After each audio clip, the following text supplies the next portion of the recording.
Hey Seekers, welcome back. I'm your host Julienne Irons, and it feels really good to be here with you again. We're kicking off a brand new arc after our holiday reset, and if you were here with us for past lives, especially that final conversation with Rachel Arambazio, you know we've been deep in lineage, memory, and soul truth. But now we're stepping into something tender, layered, and universal. The mother wound. And y'all, I want to be really clear. None of this is to blame, to shame, or villainize mothers, but to understand how early bonding or rupture, which is the breaking connection with our mother that didn't get repaired, shapes who we become. And as usual, we're going to explore the mother wound through three lenses: practical, science, and energetic. Today, our guest is Nousha Salimi, a somatic trauma therapist and integrative nutrition health coach with over 20 years in the wellness space. She's going to help us understand how the mother wound lives in the body and share practical ways we can work with it day to day. Y'all, this conversation is full of compassion, it's full of heart, and I know it's going to help ground you as you work through your own mother wound. This is the Hanged Woman podcast, where perspective is power. Let's get into it.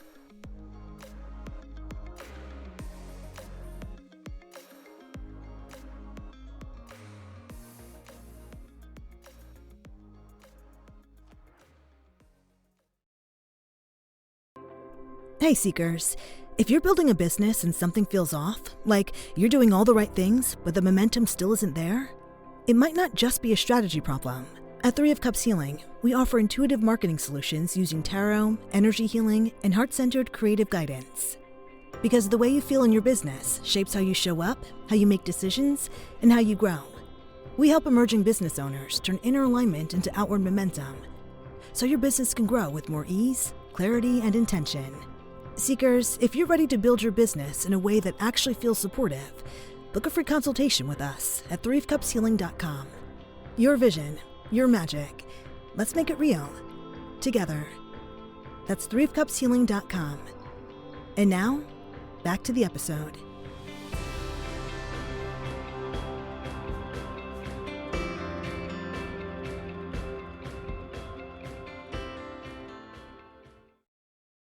Well, Nousha, I'm so excited that you're here with us. I worked with you once before because I had a complimentary session with you, and it was so eye-opening and it was so amazing. And I left that session feeling a freedom that I hadn't felt in a really long time. And so I knew that when I was doing the mother wound, I wanted to understand it from a somatic perspective, especially when it comes to how we can heal practically. And you were like one of the first people that popped into my head, and I'm so happy that you're here with us right now. Thank you. Oh, thank you so much. What a pleasure. I'm so honored to be here and talk about this topic. Anything somatic, Yeah. I'm always excited and looking forward to talk about, but this topic specifically is close to heart. Oh, I love that. So, Nousha, before we dive into this juicy mother wound, can you tell us a little bit about yourself and how you got into the work that you do? It's a long story, life has taken so many different directions before I got fully, into this work. But I would say that when I look back, since I was a child, I had this very deep interest in understanding things. Like I would ask really unusual questions, apparently, I was told, and I had a lot of curiosity and I was feeling a lot. I was someone who would feel a lot. So everything would make me very emotional, no matter how happy, how sad. So there were traces of things in the background when I look back, but really throughout different careers and timeline in my life, everything shifted after I had a cancer diagnosis about, I think now it's about 16 years ago. And it really, as cliche as it may sound, but it was really like the moment that I realized that I was doing a lot of things that we think we should do to be healthy, right? I was an athlete, I was eating well, I was doing a lot of things as best as I could, yet I was diagnosed. And it was a shock to the system in a way that, what is missing here? Like something still contributed heavily to my body saying no. And it started my journey in that direction. I didn't dive in straight in. I didn't know where to go. So one step at a time. But sure enough, I started still with the body.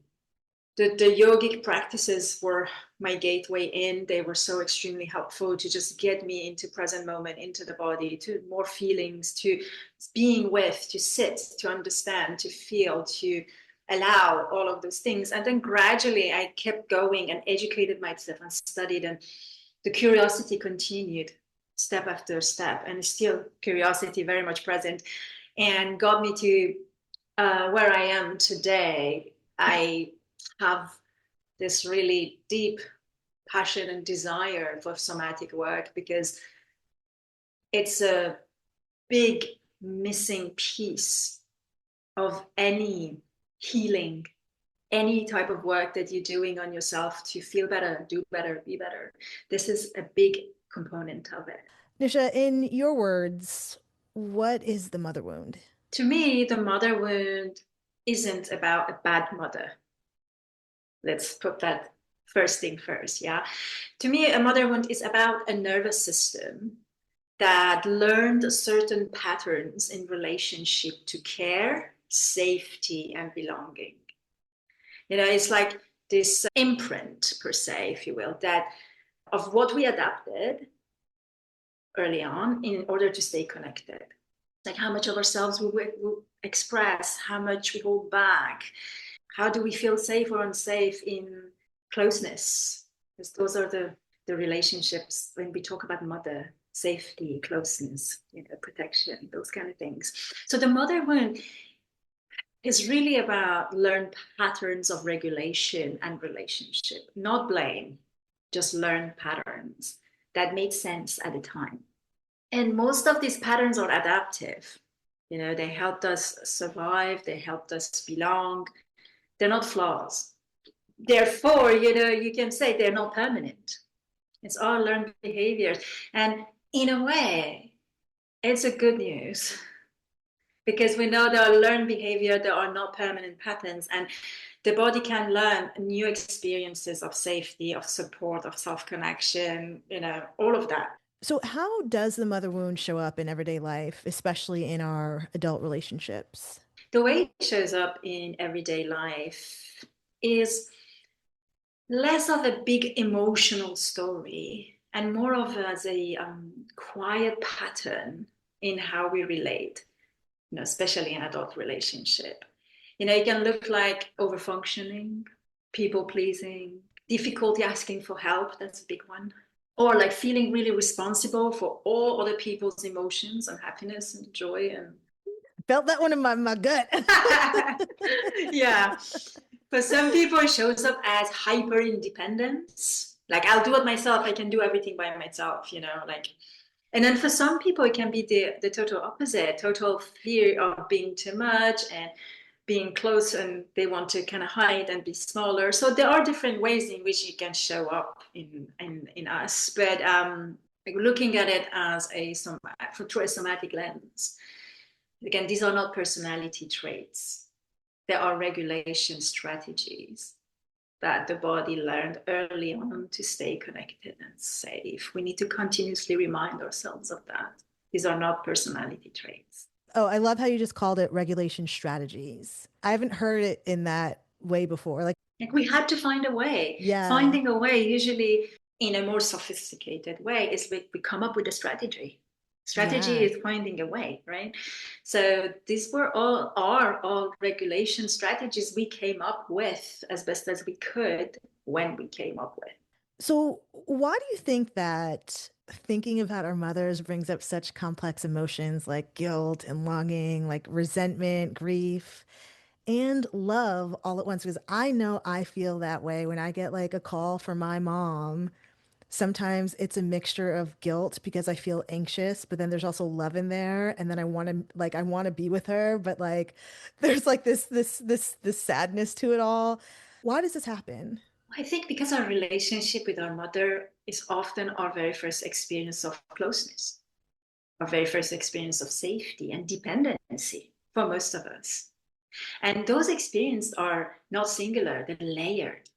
The nervous system, when we look at how the nervous system functions, the nervous system doesn't organize memories in like neat, clean, emotional packaged categories. it holds them as a blended experience. There's a moment of care, moment of absence, moment of connection, moment of frustration. They're all stored together. They're not packaged separately. Hence why all of these things can exist at the same time. So when we think about our mothers, we're not just remembering a person. We're touching like an entire developmental landscape of like how we've been loved, how our needs have been met, like how, you know, the adaptations to things, how we felt the sense of belonging. It's a landscape of how we have developed all of these things. You know, the body learned early on, in this case, that love and stress could coexist. Safety and tension weren't always separate. So therefore, emotions like guilt, grief, love, resentment, they can all come up at the same time. They're often not felt even in the body altogether. They were felt before even we could name them, before even we had a language for them. That's like why sometimes children have such a hard time expressing because they don't have the language to express. Yeah, exactly. And there are all of these together. Yeah, like even as adult, it's like I can see myself going into numbness sometimes when I'm dealing with, mother wound stuff because it is so many things at once and my body's just like too much overload, overload, overload, and it just sort of like shuts down by doing something to numb. Right, yeah. And I think it's important to remember that these complex emotions aren't like a sign of like something is bad or unresolved. They're just sign of depth, Yeah. actually. So our Mm. work is not really to simplify them and not like put them aside and say, oh, not this, that's oh, not that, yes, this one, not this one. Our work is not to simplify them. Our Right. work really is to create enough safety in our body to hold them without collapsing, without Yeah. shutting down. Yeah.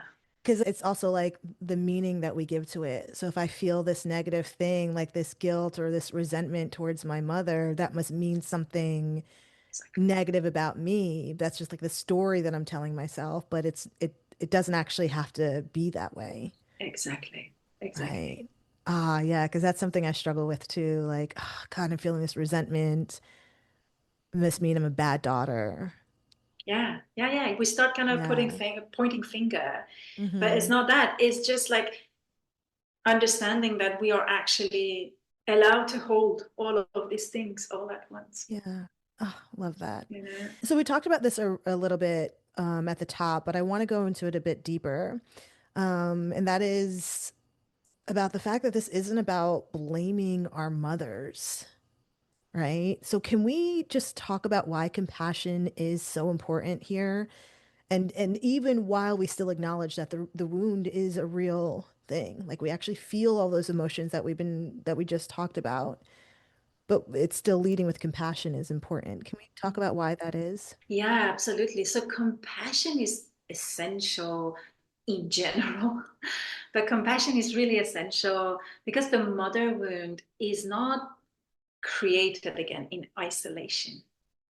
Right. So it's shaped by many things like culture, generational patterns, survival, and like the nervous systems that our mother lived inside of. We need to think Mm. about that. So most mothers were really trying to do their best, trying to do the best they could with the Yeah. resources, the regulation, the support they had.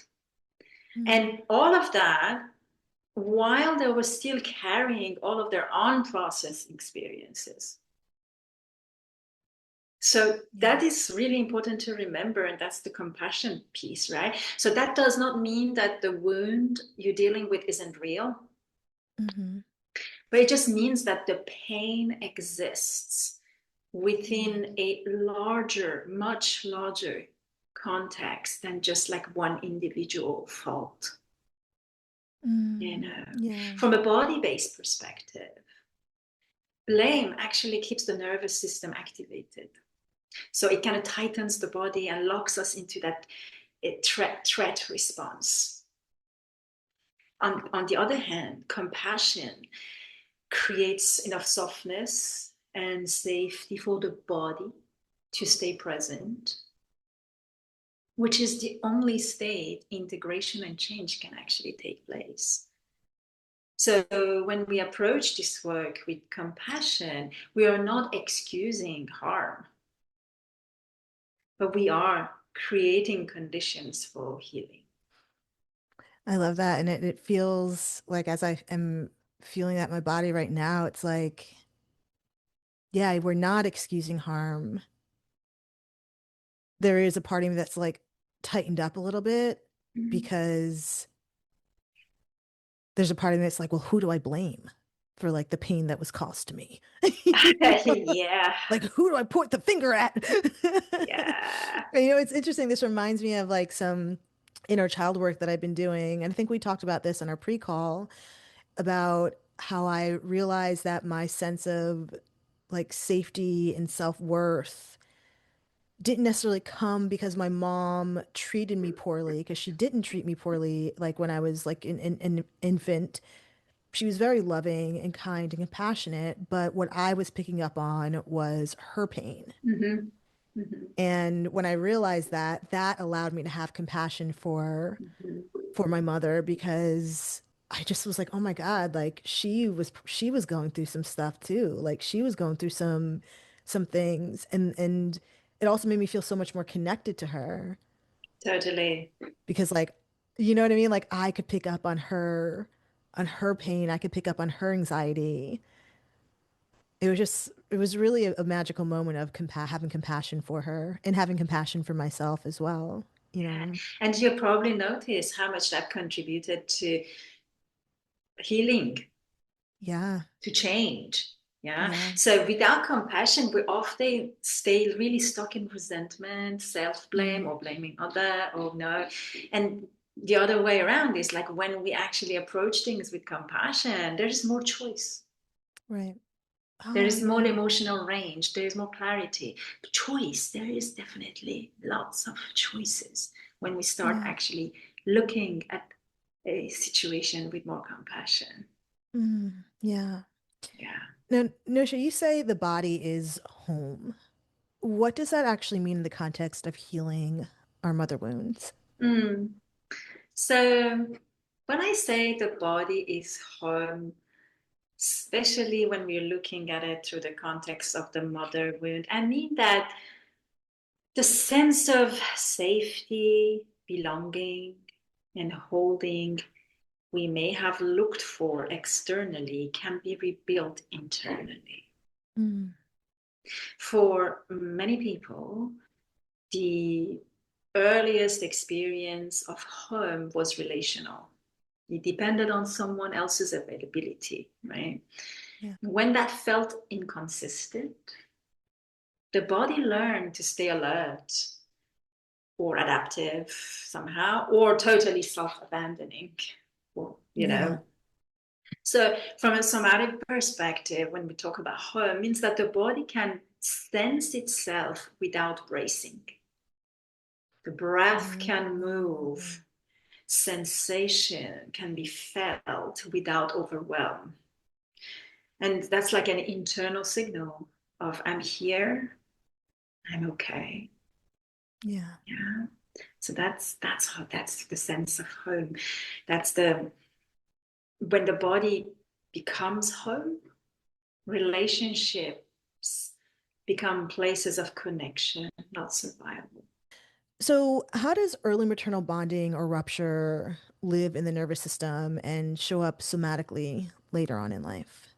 When we talk about rupture, we're typically not talking about something dramatic or catastrophic. Okay, let's just clear that up first. Rupture simply means moments when connection or attunement was not available, when a child's need wasn't met in the way that their nervous system was hoping for.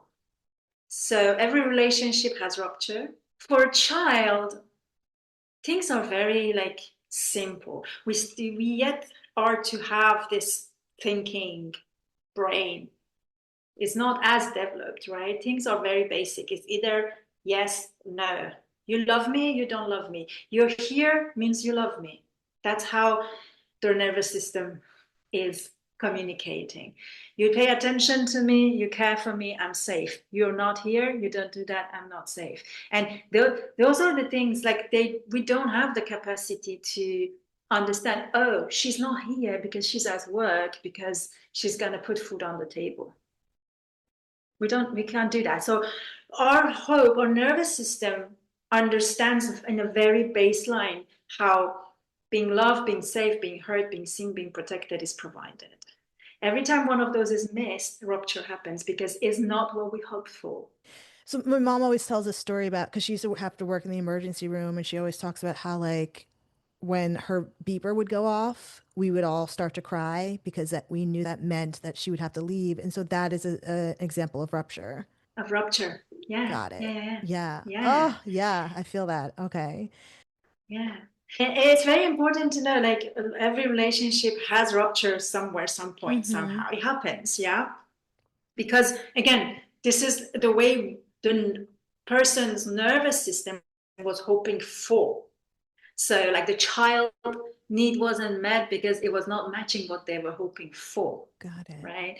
So, what matters is that whether there was enough repair, Right.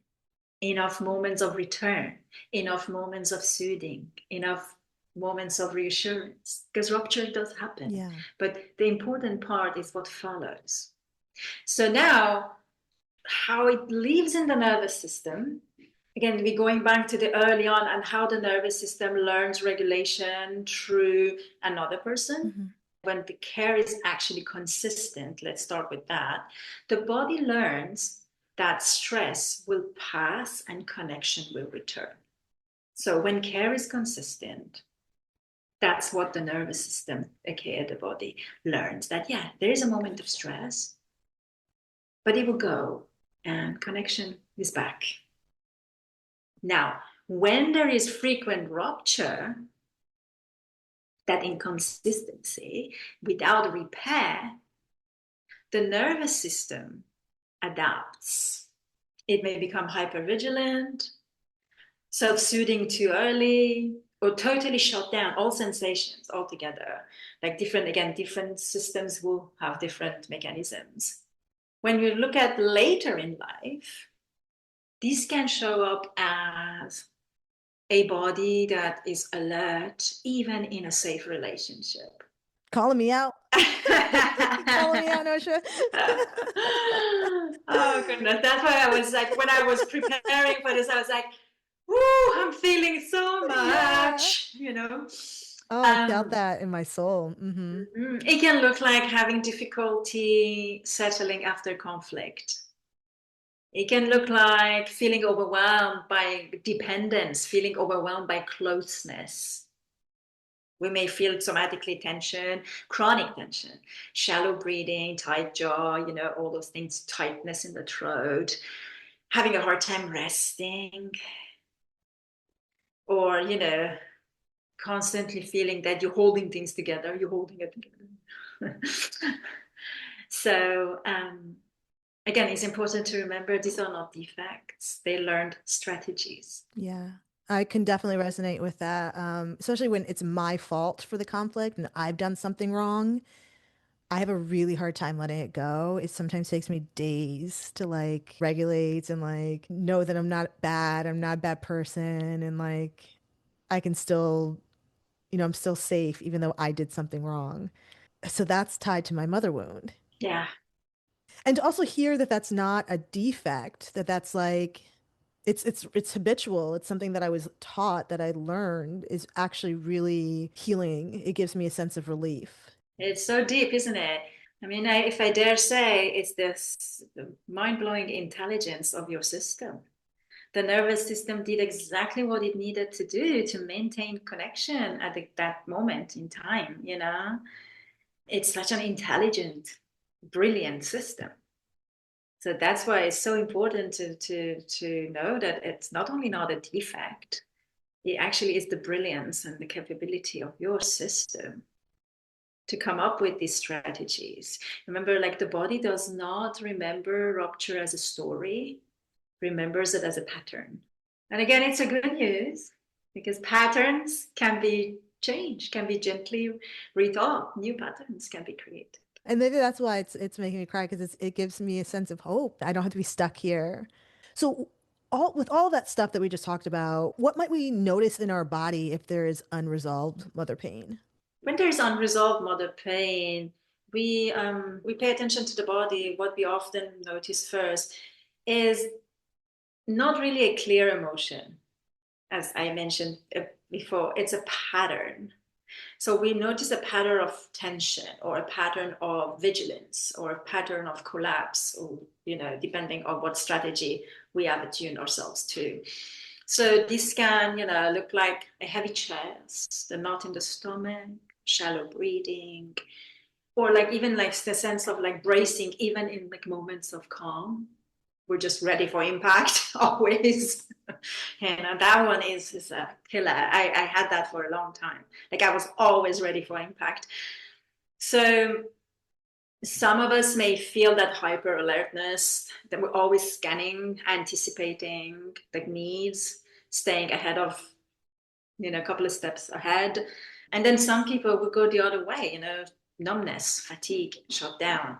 Oftentimes, what's interesting is that these sensations are paired with behaviors like people pleasing, difficulty saying no. They are paired with each other. These sensations are paired with these, needing approval, feeling responsible for everyone's comfort. And different bodies adapt differently. And they're all different, very different, but very intelligent processes. When I notice that in my body, it makes me want to disappear. Like it makes me want to hide. Yeah. For those of us who love our mother, but we still feel hurt, what would you want us to know? This is such a soft, sweet, touching topic. Yeah. That love and pain can coexist. That having both of those doesn't make you ungrateful, unkind, disloyal. You can love your mother deeply and still carry hurt in your body. And those two truths can exist at the same time and they don't cancel each other out. Often, what hurts us is not the lack of love, it's unmet needs. It's moments where the body learned to hold something alone. So the body doesn't measure love in intentions. It remembers experiences, how safe it felt to need, to rest, to express. So when there's pain present, it's not a betrayal of love. It's actually a signal that something mattered. Oftentimes, pain exists because love mattered. Right. It's like that. It only hurts so much because of how much you love. So where do we even begin? Like this feels like it doesn't feel overwhelming because of the way that you've said everything just actually feels really tangible. Like it feels like there's like hope, and I was not expecting that. I was expecting to be like, well, what do I do?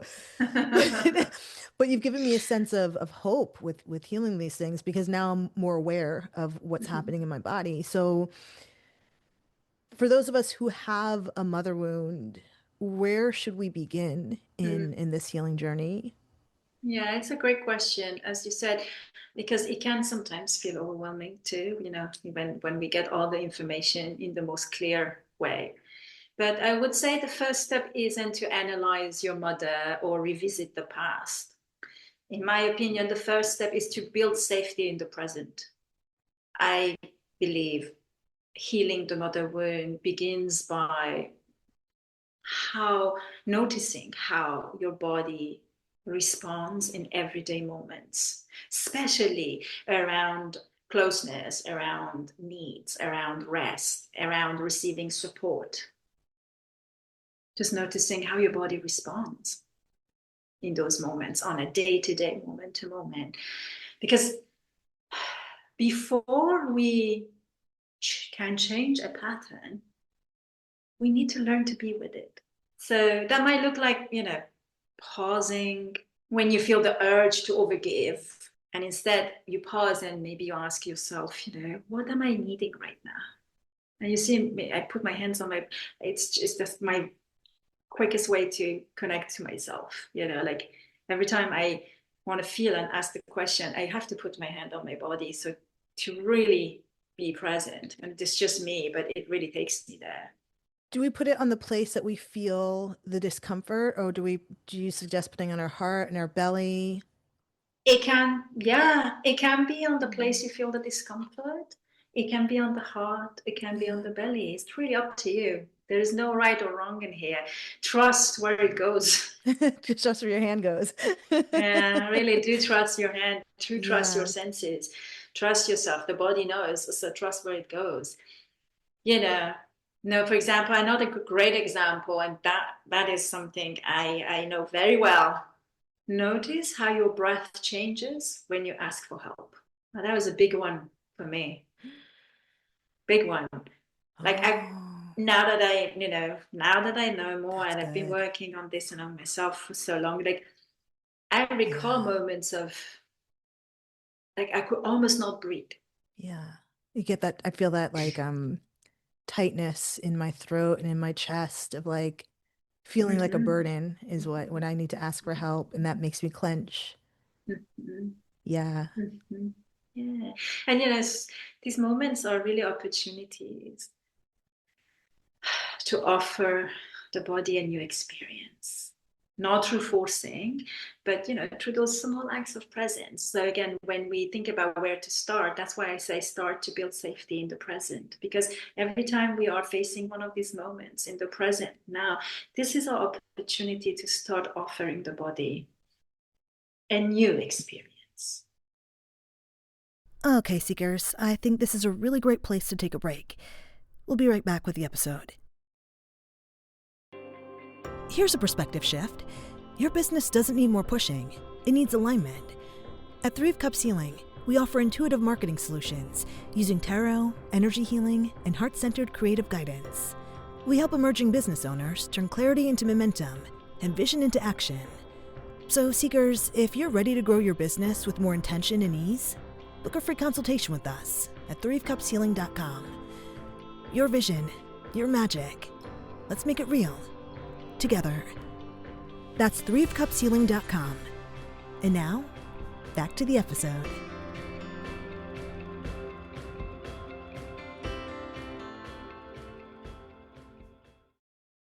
You just mentioned putting your hand on your body when you're feeling certain things. Is there another simple somatic practice that we could try today to meet that wound with presence instead of bypassing it? There is one very simple practice that I like to call it staying with the sensation without fixing. It's a bodily situation, so I always have hand touching body. There's a lot of that always in the work. But when something gets activated, like a tight chest, a knot in the stomach, an urge to shut down, whatever that is, pause. As we did, place your hand in that area or on your heart and on your belly. And then start noticing, just simply pay attention to the temperature, to the movement, to the pressure. And you don't try to change it. You don't try to analyze it. You just stay. This is a strong, powerful message you send to your nervous system in that moment. I'm here with you. Because that's your nervous system feeling, sensing, sensations, yeah. So you're telling your nervous system, I'm here with you. That's it. Mm. And when we stay, what do we find through that journey? For most of us, that's the experience that was missing. Someone staying instead of leaving, instead of fixing, instead of asking for more. It's the missing piece for most of us when you go back, really back deep under all those layers. And you're doing this now, so you're offering this new experience. When this comes up, you're not changing it, you're not trying to figure it out, you're just there. And you're like, I'm with you, I'm here, I'm with you. That's it. And that's all that system needs, that's all that child needed, instead of somebody not being there Oh, yeah. or trying to fix. Yeah. Oh, okay. I get that now. And this is a practice you could do for 30 seconds, for a minute or longer if you feel that it's supportive to you. When your attention goes, bring it back to the sensations. If an emotion comes up, don't push it away. Be with it. Just be. Stay. Take your time with it. If nothing comes up, it's okay too.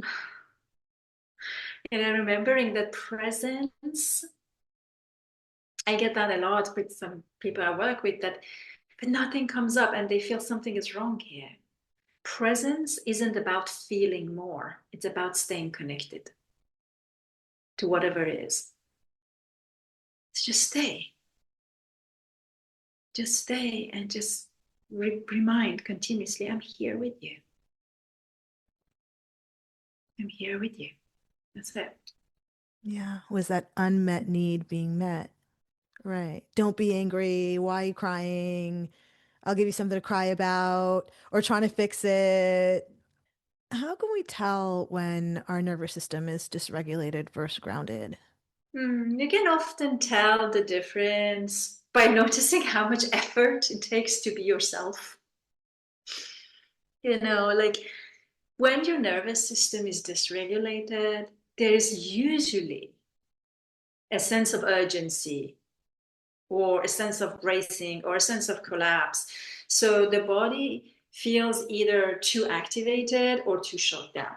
On the other hand, when the nervous system is grounded, there's more space. Breathing feels easier. Your attention can be wider. And you don't constantly feel that, oh, you're trying to manage yourself.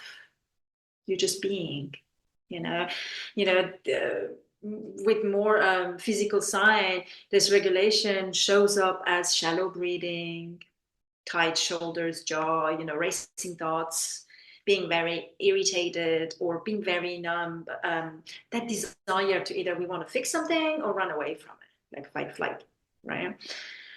Grounding, the breath is more steady. We have the ability to pause. We have a sense that we have a choice. And the body often feels more settled in general. And again, dysregulation, remember, is not failure. It's not that something is wrong with you. It's information. All of this is information. So dysregulation is information that is your nervous system saying it needs support. It needs some type of strategy, discipline, some kind of support from you. And on the other hand, too, grounded doesn't mean calm all the time. It means you can feel what's happening without losing yourself. That's really so important to know. So just because I'm grounded doesn't mean I can't be like, woo, wavy a little bit, right? Like I can be grounded and simply like, whoa, tripped up a little bit there. But it's being aware of the wave and being able to regulate, 100%. Yeah.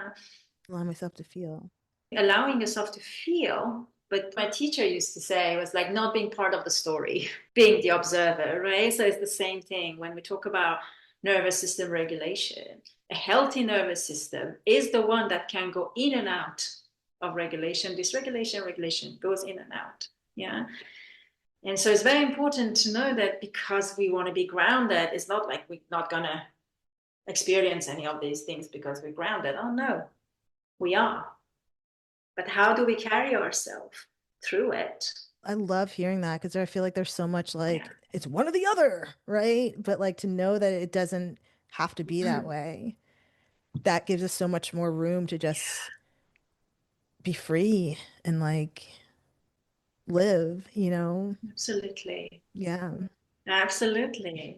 We are meant to feel things. Yeah.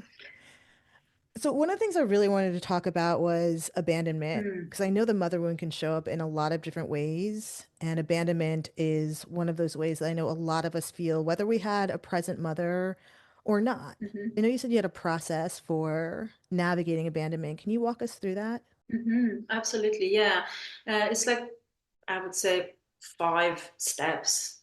to go through. But before I talk about those steps of the process, I want to be clear that when I talk about abandonment, I'm usually talking about the body's experience of being left alone with something too big to deal with. It's not necessarily a physical living, yeah? Since the body's experience of being left alone with something so bigger than its capacity to handle, to feel, to sense, to understand. I would say the first step is stabilization before we explore anything.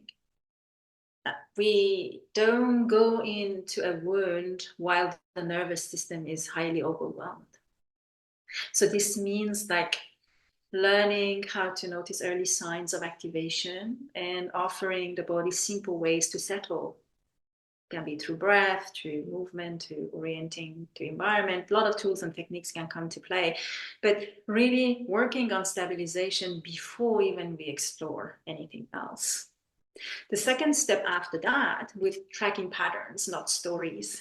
So instead of tracking stories, we track patterns like when does the body brace? When does the body collapse? When does it overfunction? These are patterns. And we stay with sensations, reactions, impulses, because these are the places that change can actually happen when we stay with it. So we track patterns. The next step, the third step, I would say, is building that internal support.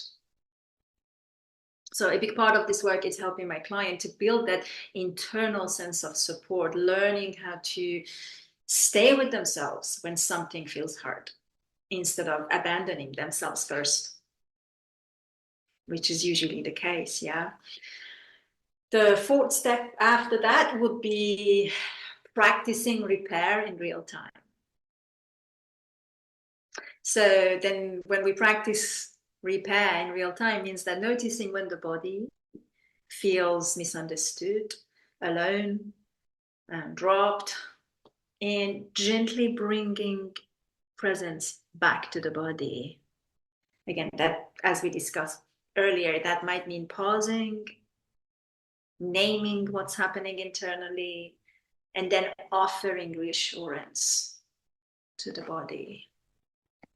And then the final step is expanding our capacity for connection. So over time, the nervous system learns that it can stay connected without losing itself. So relationships will stop feeling like survival and they start feeling like choices. I want to talk about like the ache of the abandonment. How do we hold this ache of why didn't she stay, or why couldn't she love me the way I needed? How do we work through that? Yeah, that's a real Yeah. ache. We hold that ache, but not trying to answer it right away. You know, questions like this that we ask ourselves, why didn't she stay? Or why couldn't she love me this way, the way I needed? They're not intellectual questions. They are expressions of grief. They come from a place in the body that needed presence, not explanation, just presence. So when those kind of questions come up, I think the most healing thing we can do is stay with the feeling underneath the question. The sadness, the longing, the loneliness, without rushing or trying to make meaning, you know, but just staying. Again, we're back to that same practice, staying. That might look like letting the body feel heavy, letting tears come, or again, just simply putting a hand on your heart, placing a hand on your heart and staying. So not trying to justify it, not trying to find an answer for it right away, because we're not looking for explanation. We're really just looking for presence. So if our mother is alive but emotionally unavailable, what might repair look like?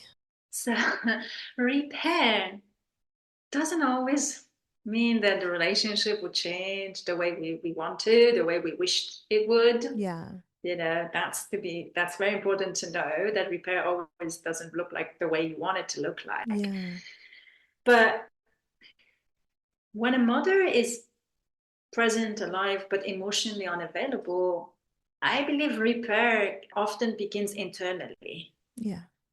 with adjusting our expectations and shifting how much emotional weight we place on that relationship. From a nervous system perspective, means that the body no longer keeps reaching for something that is consistently not there, because that reaching is very exhausting. So the moment we're able to acknowledge what's available and what is not, the body can start to settle. So it may look like creating, again, shifting the expectation, creating more clear boundaries, emotional boundaries. In some cases might be like limiting vulnerable conversations that often leaves you dysregulated. And we can happily find emotional nourishment elsewhere, in friendships, chosen families, supportive spaces. So we can get that kind of nourishment still is available to us. And as we said in the beginning, we want to hold compassion for our mother's limitations while we are also protecting our own emotional well-being. And those two things can coexist as well. So, what do we do if our mother has passed or is estranged or is unsafe? How do we allow healing to happen in that situation? Mm. Well, I mean, healing the mother wound, or any wound for that matter, I think, but in this case, the mother wound, does not necessarily always require contact or reconciliation or even like a living relationship. Because what your nervous system is really seeking is not the person, is the experience of safety, is the experience of being met, is the experience of attunement. When you look at it from that body perspective, the nervous system can learn new experiences of care and regulation through many pathways, through safe relationships, therapeutic support, community, nature, practices that build internal safety, etc., etc.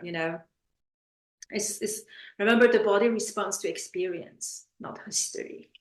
So yes, healing is totally possible, even if the mother is no longer with us or is unsafe, or is not really attached to the human presence in that sense, that body, that one person. There's a lot of us that feel like we don't fully belong at home or in our family or like even in our own body, which is something that I've felt often. I often feel like I'm an alien and I don't like my body doesn't belong here.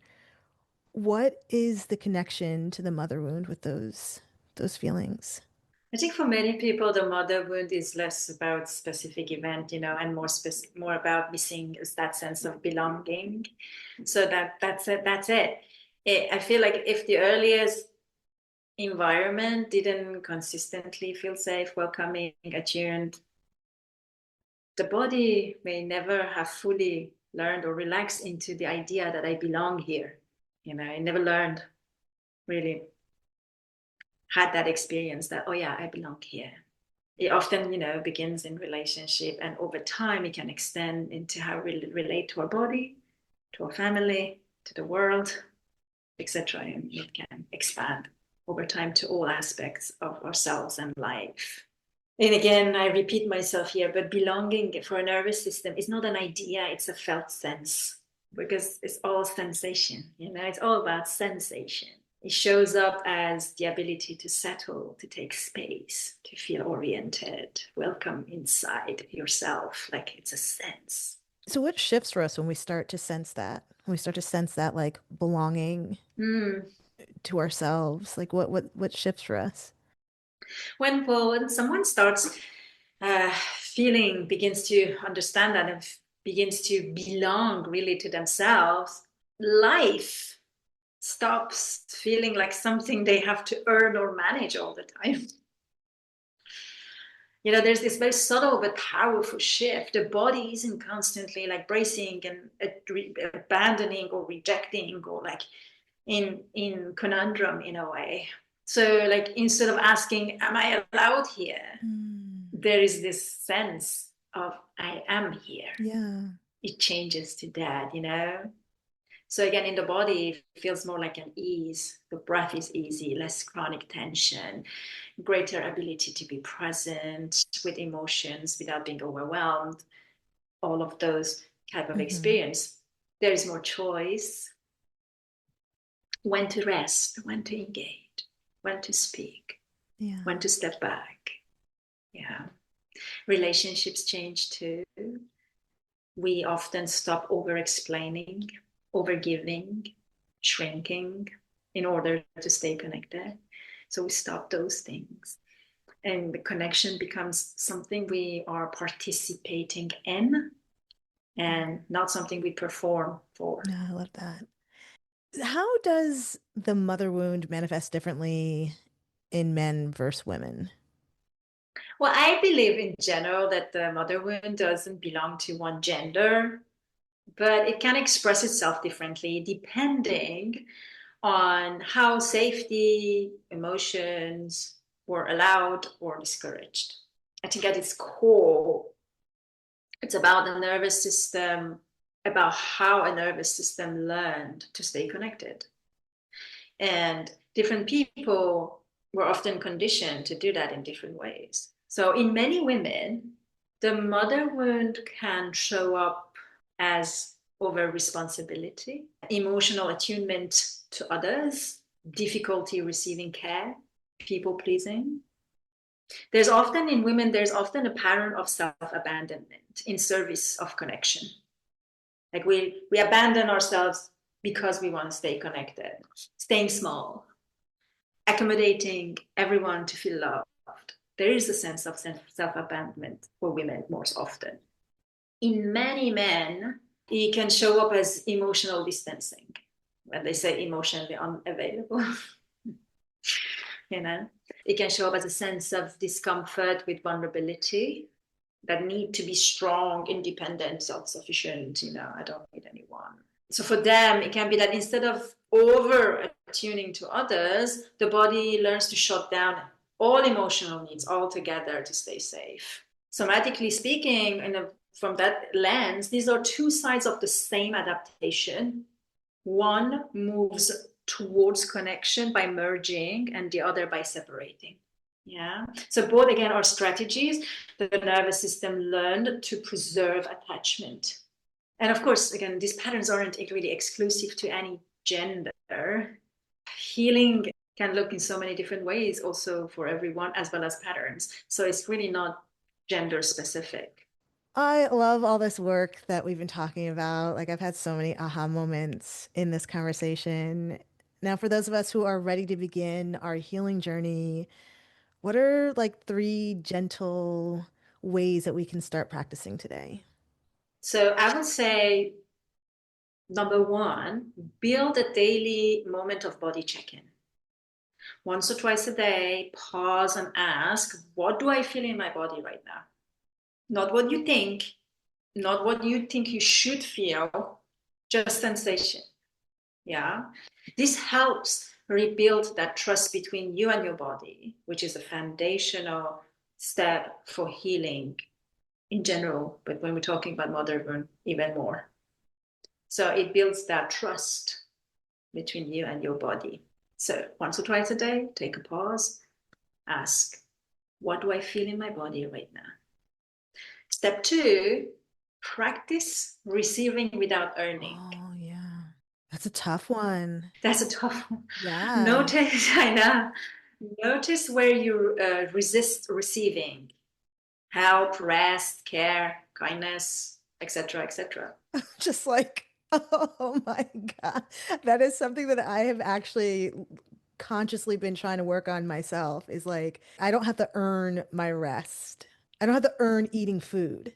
Because that's one thing that I get caught up in is like when I'm narrating an audiobook or something, I get caught up in like, well, just finish this chapter and then you can go pee, or finish this chapter and then you can go eat while my stomach is growling and my bladder is full. But I have to like finish in order to earn those things. And I'm really trying to like acknowledge that and be conscious of Mm-hmm. that and go eat and pee, even if I only Mm-hmm. have like a paragraph left. Exactly. So noticing those, noticing where you resist receiving help, rest, Yeah. care, kindness, etc., etc., all of those needs. being met.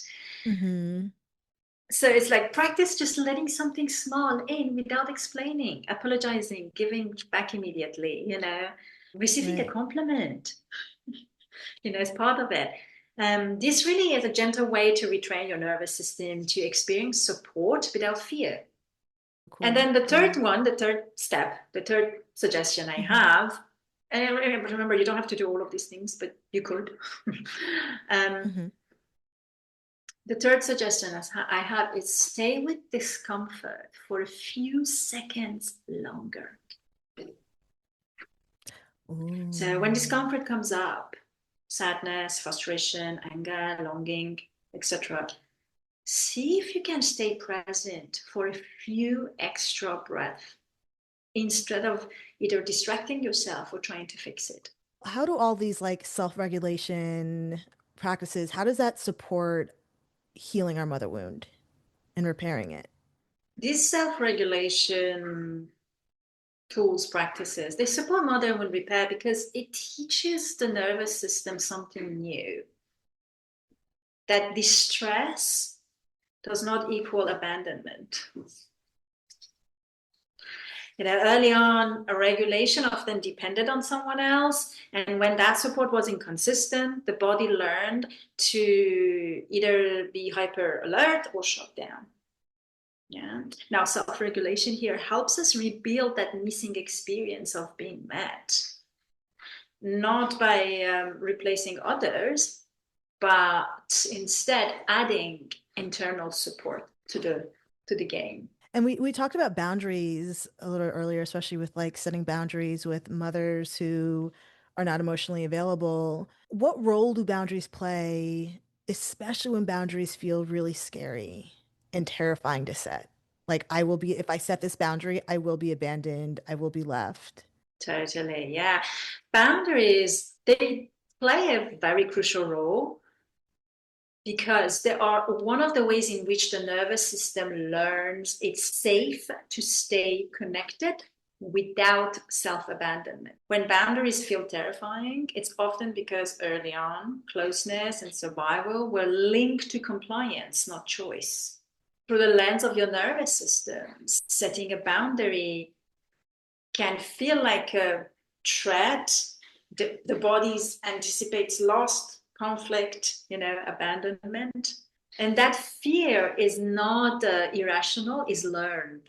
So we need to remind ourselves that boundaries are not walls, they're information.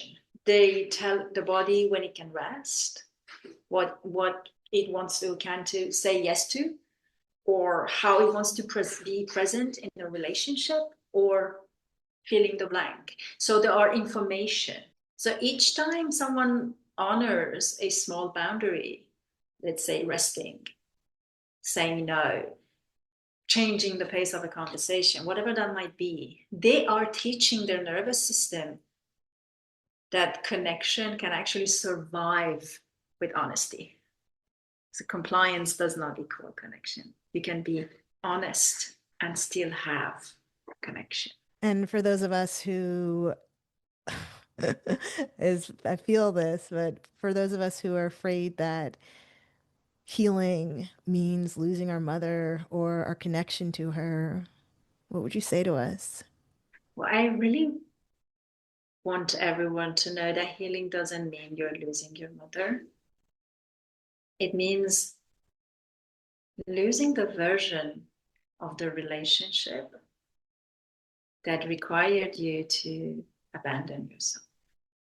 And that fear makes sense because for many of us, staying connected once meant staying small, staying adaptable, staying quiet, that good girl syndrome.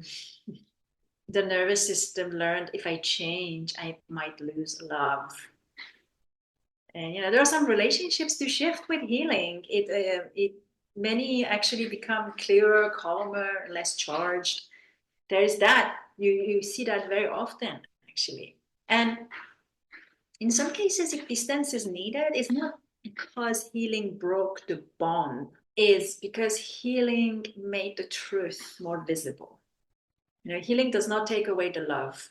It takes survival out of the relationship. What's one belief about motherhood or self-worth that you'd love people to reconsider today? One belief that I would love people to reconsider is the idea that our worth is measured by how well we're loved, especially by our mother. For many of us, there is this unconscious belief that if love was inconsistent or unavailable, it must say something about me. But self-worth isn't informed by perfect attunement. It's inherent. So looking through your nervous system perspective, worth isn't something we earn. It's something the body either learned to feel or didn't. And what wasn't learned can still be taught through experiences, not through blame, through new experiences. Your worth was never a question. The nervous system just didn't get enough proof for it. Your worth was never in question. Your nervous system just didn't get enough proof for it. Woo! That's good. That's real good. And every time I hear myself say that, I get goosebumps too, and I'm like, woo! I just got goosebumps all over my body. It's so good. Nousha, this has been such an amazing conversation. If we could just remember one sentence from you, what do you hope that it is? That last thing you said, right? The last thing I said. You are always worthy of love. Your nervous system just learned to survive without enough proof. That's it. This is wonderful. Thank you so much for being here. Yes, my pleasure. I really love this conversation so much. Nousha, where can people find you if you'd like to be found? So people can find me on my website, noushasalimi.com. I am on social media. I'm on Instagram at Nousha. Soon enough, January, I will have an app that will come out, and they can learn more about that soon too. So yeah, these are places they can find me. Nousha, do you feel complete? I feel complete. Amazing. I feel complete. Y'all, that was such a powerful conversation. And the thing that I'm taking away from it the most is that the things that we think are fundamentally wrong with us, like our flaws, aren't who we are at all. I mean, they come from somewhere. We were taught them. We learned these things. And because we learned them, we can unlearn them.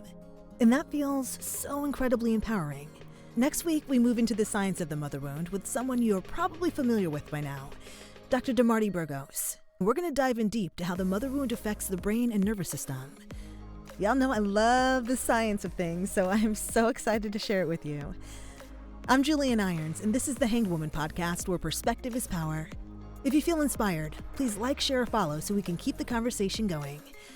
Until next time, hang in there, Seeker.